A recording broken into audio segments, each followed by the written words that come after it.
नमस्कार दोस्तों, स्वागत है आपका F4BCom की तासिका में। आप घर पर सुरक्षित ही होंगे, इसी आशा के साथ हम आज के लेक्चर्स को स्टार्ट करते हैं।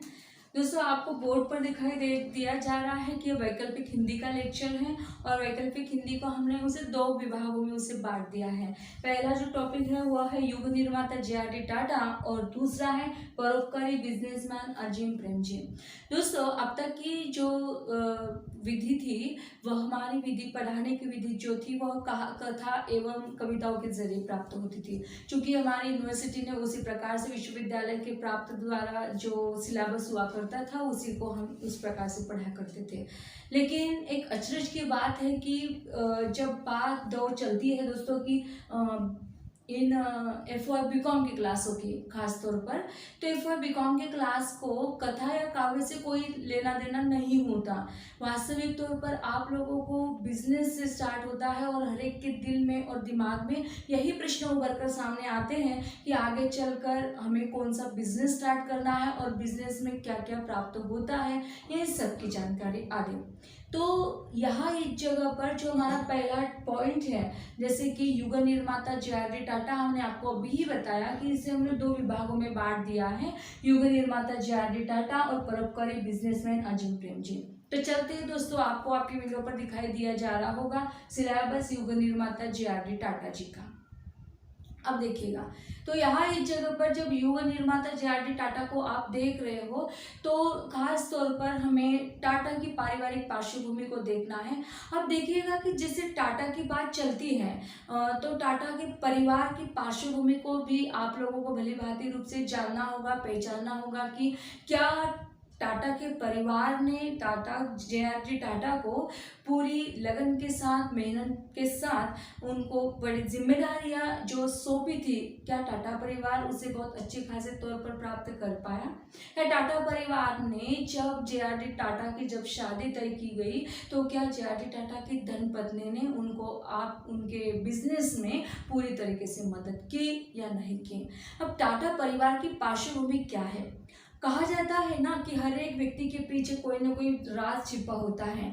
जानेंगे दोस्तों टाटा परिवार की पार्श्वभूमि क्या है, क्या राज है टाटा परिवार का, यह सारी चीजों को हम आपके सामने लेक्चर्स के रूप में लेकर आएंगे। अब चलते हैं कि जे.आर.डी. टाटा का व्यक्तित्व कैसा है। अब देखिएगा कि जब हम बहुत उच्च स्थान पर, उच्च कोटि पर पहुंचने वाले हमारे टाटा के बिजनेस को या उनकी पार्श्वभूमि, परिवार के पार्श्वभूमि को देख रहे हैं, क्योंकि तो हम लोगों को जे.आर.डी. टाटा के व्यक्तित्व को भी देखना ही होगा कि हमारी पर्सनालिटी कैसे होनी चाहिए, क्योंकि आप लोगों का भी शायद सपना होगा ही कि हम भी बहुत अच्छे बिजनेसमैन हो सकते हैं, बन सकते हैं। तो दोस्तों, आशा है कि आप लोग भी जब सिलेबस पढ़ोगे पूरा, और यह सिलेबस पढ़ने के पश्चात ही आप दिल और दिमाग के जो दरवाजे हैं वो पूरी तरीके से खुल जाएंगे, क्योंकि पता है हमें भी कि जे.आर.डी. टाटा किस प्रकार से एक यशस्वी उद्योगपति के रूप में हमारे सामने आते हैं। तो दोस्तों, हम लोग पहले तो पॉइंट में टाटा परिवार की पार्श्वभूमि को देखने वाले हैं, उनके जन्म से लेकर उनके परिवार में कितने सदस्य थे, परिवार के लोगों में कौन कौन से लोग उनकी मदद करना चाहते थे, और टाटा परिवार में कितने लोगों की संख्या थी और वह किस प्रकार से कार्य उन्होंने बांटा था। ये सारी चीजों को हम टाटा परिवार की पार्श्वभूमि के भीतर देखने वाले हैं। दूसरा हमारा पॉइंट होता है जे.आर.डी. टाटा का व्यक्तित्व, उनकी पर्सनालिटी से लेकर है कि उनकी पर्सनालिटी क्या थी, कैसे थी, कैसे रहते थे, वो सारी चीजें हम व्यक्तित्व के बारे में जानेंगे। वो पॉइंट आ गया दोस्तों कि जिसे आप देखना चाहते हो, छूना चाहते हो, जे.आर.डी. टाटा एक यशस्वी उद्योगपति के रूप में। तो क्या है ऐसा राज कि वो यशस्वी बन गए, एक बड़े उद्योगपति बन गए, और यह उद्योगपति बनने के पीछे कौन कौन सी विधियां होती हैं उसे भी हम लोग देखेंगे। क्योंकि आप लोगों को भी एक यशस्वी उद्योगपति बनना है, तो जे.आर.डी. टाटा ने जब अपने टाटा उद्योग समूह का बीज रोपण किया तो उस समय से लेकर अब तक वो कितने प्रकार के समस्याओं के साथ वह उलझे हुए, जो भी उनके प्रश्न थे उन प्रश्नों को उन्होंने किस प्रकार से सुलझाया और वह यशस्वी उद्योगपति बन गए। इसी का लेखाजोखा आपके सामने हम प्रस्तुत करेंगे। अगला हमारा पॉइंट है टाटा उद्योग समूह का बीज रोपण। अब देखिएगा कि जब उन्होंने अपने जे.आर.डी. टाटा और टाटा के आधार पर ही उन्होंने अपने उद्योग समूह का नामकरण कर दिया और बीज रोपण उनके नाम से प्राप्त हो गया। अब टाटा उद्योग समूह का विस्तार, उनकी विविध शाखाएं। अब देखिए ना कि हम लोग अपनी, यदि हम ग्रामीण आंचल में रहते हैं तो एक स्थान पर, और ग्रामीण आंचल से लेकर यदि शहर में, सिटी में हमारा कोई रहता है तो उस जगह पर हमने हमारी शाखा खोल दी, और सिटी से लेकर अब हमें एक अलग अलग सिटियों में अपने कामों का विस्तार देना है, अपने समूह का विस्तार देना है। और समूह एक नहीं है ना, मतलब केवल एक समूह का विस्तार करना उनका उद्देश्य नहीं था। तो एक विस्तार के साथ साथ उन्होंने अलग अलग प्रकार के जो भी उनके उद्योग समूह थे उनमें उन्होंने किस प्रकार से कार्य किए, और वह करते समय उनको किन किन प्रकार की जिम्मेदारियों को ढोना पड़ा, कितने प्रकार की समस्याओं से उन्हें झेलना पड़ा, और समस्याओं से किस प्रकार से वो उबर गए। तो ये सारी चीज़ें जो है वह हम आपको बताना चाहेंगे कि जब टाटा समूह का जो विस्तार होता है उसके साथ में। अगला हमारा पॉइंट जुड़ता है जे.आर.डी. टाटा का देश के विकास में योगदान। देखिए ना, समाज है, और समाज है इसलिए हम लोग हैं। जब समाज ही नहीं है तो हम लोगों के अस्तित्व की कोई भी दिशा नहीं प्राप्त हो सकती। और जे.आर.डी. टाटा ने पूरे देश में ही नहीं बल्कि विदेश में भी उन्होंने अपना जो टाटा उद्योग का समूह था वह विस्तारित कर दिया था। स्वाभाविक तौर पर आज भी जब कोविड-19 की बात चलती है दोस्तों, तो सबसे पहले है अग्र स्थान पर जे.आर.डी. टाटा, जिन्होंने अपने देश को न जाने कितनी दौलत दे दी, न जाने कितने लोगों को बचाने के लिए उन्होंने प्रयास किए। तो इस कोविड-19 के समय में भी जे.आर.डी. टाटा का देश के विकास में योगदान रहा ही है। तो जे.आर.डी. टाटा ने अपने देश के लिए कौन कौन सा योगदान दिया, क्या इस योगदान में उनकी धर्मपत्नी ने उनका साथ दिया या नहीं दिया, इस सारी जानकारी हम लेक्चर के साथ सुनेंगे। इसके बाद में हर एक का कोई ना कोई सपना होता है दोस्तों। बचपन से ही उनका सपना था कि मुझे कुछ नई चीज बनानी है, हर एक को लगता है। और खास तौर पर यहाँ इस जगह पर जे.आर.डी. टाटा का सपना कोई छोटा मोटा नहीं था। तो उन्हें एयर इंडिया की स्थापना करनी थी, एरोप्लेन की स्थापना करनी थी, और बचपन से ही जो बीज उनके बीज में पनप रहे थे, और जब बीज पनप रहे हैं तो उनको साकार रूप भी प्राप्त हो गया, और उन्होंने एयर इंडिया की स्थापना करवा दी और उसका राष्ट्रीयकरण भी हो गया। अगला पॉइंट आता है दोस्तों कि जे.आर.डी. टाटा की न्यासिता एवं सामाजिक जिम्मेदारी क्या है। दोस्तों जानते हैं हम लोग कि हर एक व्यक्ति की अपनी सामाजिक जिम्मेदारी होती है, और उस सामाजिक जिम्मेदारी को भली भांति जानता है, पहचानता है। क्या आपकी कंपनी यदि घाटे में चली गई है, आपके पास लेबर है लेकिन काम आपका बंद है, तो क्या उस समय में आप आपके मजदूरों को भूखा ही रहने देंगे? क्या आपकी जिम्मेदारी होगी? क्या आपको सोशल जो रिस्पॉन्सिबिलिटी है कैसे आप उसे प्राप्त कर पाओगे? तो जे.आर.डी. टाटा ने जो परामर्श आप सभी लोगों के सामने रखा हुआ है, सही में वो सराहनीय है। अगला हमारा पॉइंट है कि जब वह व्यक्ति केवल अपने लिए नहीं, अपने परिवार के लिए नहीं, अपने परिवेश के लिए नहीं, अपने नगर के लिए नहीं, बल्कि देश के लिए नहीं, बल्कि हम चाहेंगे पूरे विश्व के लिए वो कार्य कर रहा है, तो स्वाभाविक तौर पर उन्हें अलग अलग पुरस्कारों से पुरस्कारित तो किया ही जाएगा, अलग अलग सम्मानों से सम्मानित तो किया ही जाएगा। तो यहाँ इस जगह पर जे.आर.डी. टाटा को अनेक तमाम ऐसे विविध पुरस्कारों से पुरस्कारित किया गया, सम्मानित किया गया। और कौन कौन से ऐसे पुरस्कार उनको मिले, कहाँ से प्राप्त हुए, इन सब की जो लिस्ट है, लिस्ट के साथ साथ हम उसका विवेचन भी आपको करते जाएंगे, लेकिन आपको हमारे लेक्चर के साथ जुड़ना होगा। अगला और लास्ट का पॉइंट है हमारा जे.आर.डी. टाटा अनंत यात्रा की ओर। अब देखिएगा कि जैसे जन्म होता है व्यक्ति का, और जन्म के साथ साथ मृत्यु भी निश्चित तौर पर होती है। तो यहाँ इस जगह पर अनंत यात्रा की ओर जब हमारे जे.आर.डी. टाटा चले गए, तो अनंत यात्रा की ओर उनका किस प्रकार से वह यात्रा सफल हुई, और किस प्रकार से उन्होंने जिन जिन लोगों ने कार्य किया, तो ये सारी चीज़ें हमें देखनी है जे.आर.डी. टाटा के रूप में। तो दोस्तों अब यहाँ इस जगह पर आपका पाठ्यक्रम का एक ही हिस्सा समाप्त हो जाता है, युग निर्माता जे.आर.डी. टाटा। दोस्तों हमारे सिलेबस का पहला पॉइंट अभी हमने कंप्लीट कर दिया है। अब हम दूसरे बिजनेसमैन की ओर स्टार्ट करते हैं दोस्तों, कि जिन्होंने अपने जीवन में अत्यंत परोपकार से जीवन व्यापित किया। तो ऐसे ही हमारे हैं परोपकारी बिजनेसमैन अजीम प्रेम जी। आपको स्क्रीन पर दिखाई दिया जा रहा होगा कि परोपकारी बिजनेसमैन क्या है और कौन कौन से पॉइंट्स उसके साथ जुड़ते हैं। तो हमारा पहला पॉइंट जिसमें है कि अजीम प्रेम जी का व्यक्तित्व कैसे है।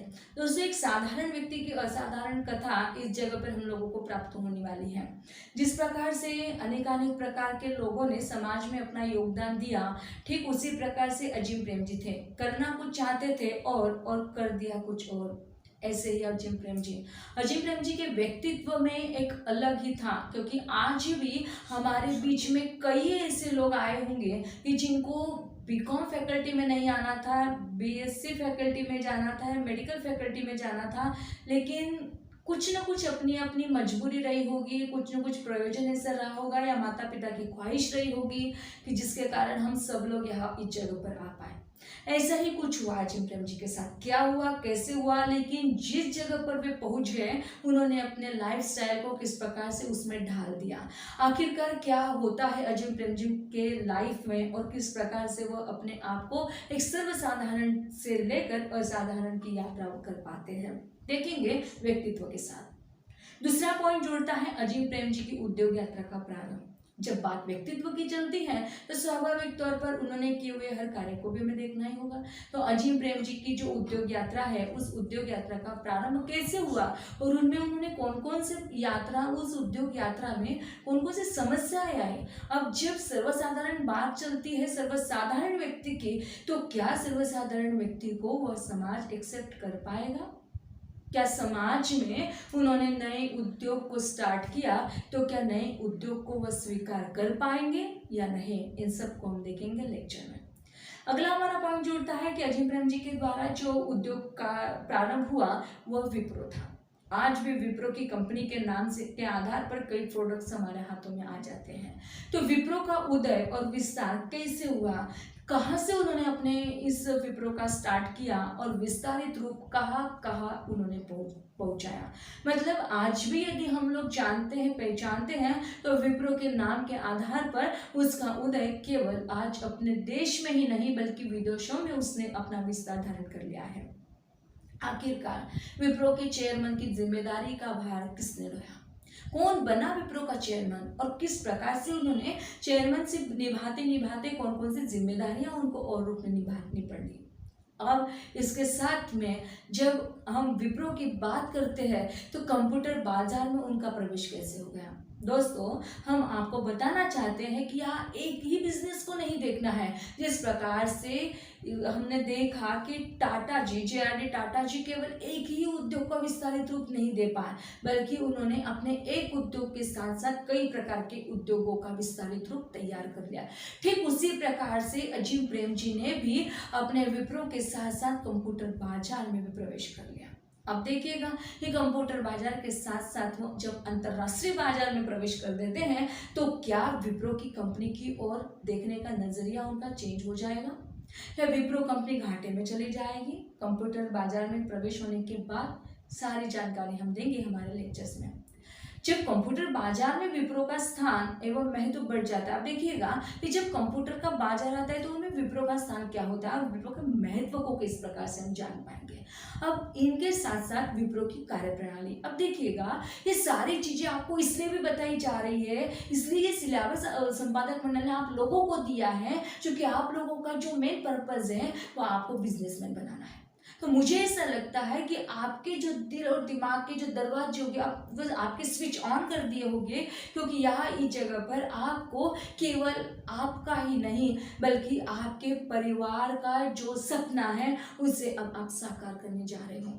क्योंकि आपको यदि किसी की मार्केटिंग करनी है, यदि आपको किसी नए बिजनेस को स्टार्ट करना है, तो यहाँ इस जगह पर आपको एक मोटिवेशनल जो दो बड़े बड़े बिजनेसमैन हैं उनको आपके आंखों के सामने रखना होगा। क्योंकि हर एक की लाइफस्टाइल को आप जान जाओगे, हर एक की समस्याओं को आप लोग जान जाओगे। और जब कोई व्यक्ति किसी व्यक्ति की समस्याओं को हम लोग जानते हैं, पहचानते हैं, तो किसी न किसी रूप में उन्होंने लिया हुआ जो अनुभव का यथार्थ है और उन्हीं अनुभव के यथार्थ पर हम लोग भी चलते हैं, तो हम लोग जानते हैं कि नहीं उनके साथ ऐसा हुआ था तो उन्होंने ये कार्य किया था, ये परामर्श उन्होंने लिया था, तो शायद हम भी इसी परामर्श पर चलेंगे ताकि हमारा ये जो बिजनेस है वो बढ़ पाए।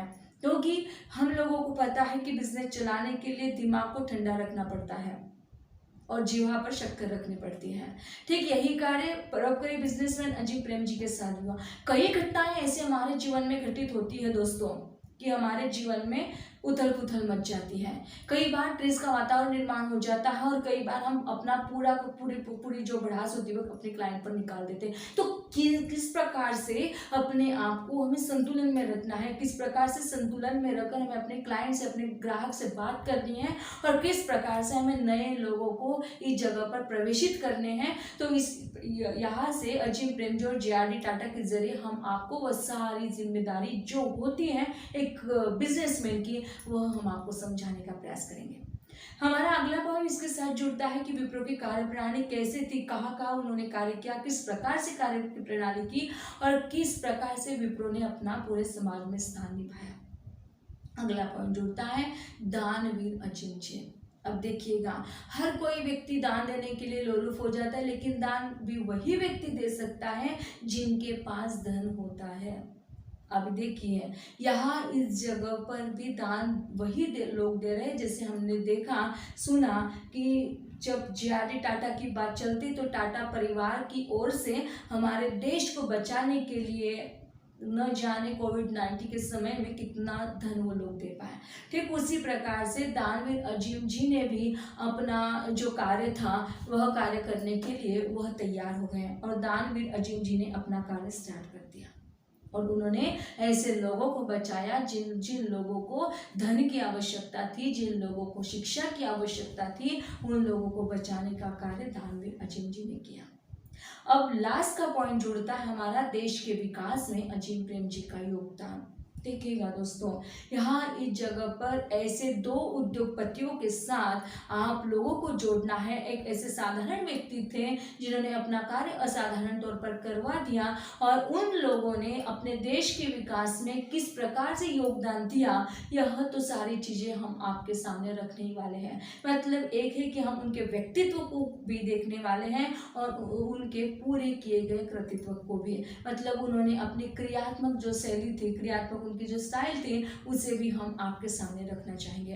दोस्तों, हो सके तो इन दो बिजनेसमैन को छोड़कर यदि और कोई बिजनेसमैन हमारे परिवेश में मिल जाता है तो उन बिजनेसमैन से हम लोग आपको साक्षात्कार भी करवाएंगे, ताकि आपके दिल और दिमाग में जितने भी कंफ्यूजन रहे होंगे, जितने भी उलझे हुए प्रश्न होंगे, उन सभी उलझे हुए प्रश्नों को सुलझाने का प्रयास उन लोगों के जरिए किया जाएगा।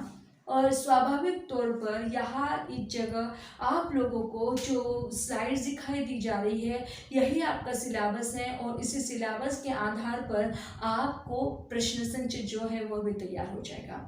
तो यह जो सिलेबस है, इस सिलेबस को आप बहुत अच्छे से पढ़िएगा, हो सके इसकी प्रिंट निकालिएगा और जब हमारा अगला लेक्चर होगा तो अगले लेक्चर से हम लोग जो पहले से 10, मतलब जैसे हमने पहले JRD टाटा के 10 पॉइंट्स को देखा और आज हमने परोपकारी बिजनेसमैन अजीम प्रेमजी के 10 पॉइंट्स को देखा, ठीक उसी प्रकार से हम 10-10 2 पॉइंट्स में इसे विभाजित करेंगे। तो सर्वप्रथम हम JRD टाटा को देखेंगे और उसके पश्चात हम परोपकारी बिजनेसमैन अजीम प्रेमजी को देखेंगे। दोस्तों, इसके साथ में हमने हमारा जो पाठ्यक्रम है और प्रश्न पत्र का प्रारूप है, ये दो चीजें हमने गूगल क्लासरूम में जोड़ दी हैं।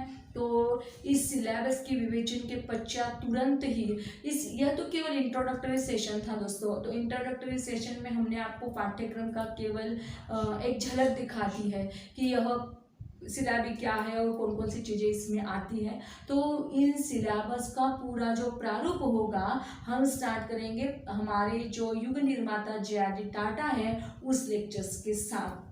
दोस्तों, आशा करते हैं कि आप आपके घर पर सुरक्षित ही रहेंगे।